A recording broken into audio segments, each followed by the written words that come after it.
विधानसभा निवडणुकीत महायुतीला दणदणीत विजय मिळाल्यानंतर स्थानिक स्वराज्य संस्थांच्या निवडणुकांची जोरदार चर्चा सुरू आहे. पण तूर्तास निवडणुका होण्याची शक्यता नाही. निवडणुकांबाबत सर्वोच्च न्यायालयानं निकाल दिल्यानंतर तयारीसाठी किमान 3 महिन्यांचा कालावधी लागणार आहे. राज्य निवडणूक आयोगाच्या कार्यालयातून मिळालेल्या माहितीनुसार सर्वोच्च न्यायालयात 22 जानेवारी रोजी राज्यातील स्थानिक स्वराज्य संस्थांच्या निवडणुकीबाबत सुनावणी होणार आहे. प्रामुख्यानं महापालिकांसह अन्य स्थानिक स्वराज्य संस्थांची सदस्य संख्या किती असावी, प्रभाग रचना कशी असावी आणि प्रभाग रचना सदस्यांची संख्या राज्य निवडणूक आयोगानं ठरवावी की राज्य सरकारनं, याबाबतचा निर्णय सर्वोच्च न्यायालयात झाल्यानंतर निवडणुकीची तयारी करण्यासाठी किमान 3 महिन्यांचा वेळ लागेल.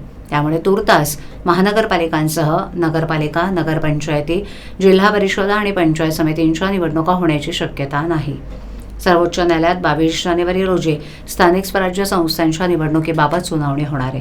न्यायालयानं निर्णय दिल्यानंतरच निवडणूक प्रक्रिया सुरू होईल.